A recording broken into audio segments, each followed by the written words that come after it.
This is a poem of mine in 3 tercets in a single line called The Birds.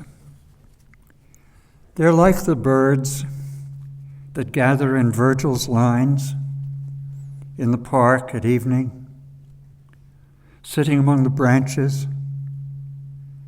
not knowing who it is they're sitting among, and trying out their little songs of who they think they are and who their mother was, and the evening sky that seemed to be a sheltering presence above them, guaranteed by a poem, shifts above their heads and mutters darkly about the weather and what is going to happen.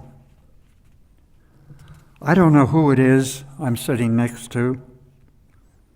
I can hear some notes tried out about the song that they are trying to sing, but I don't know what song it is.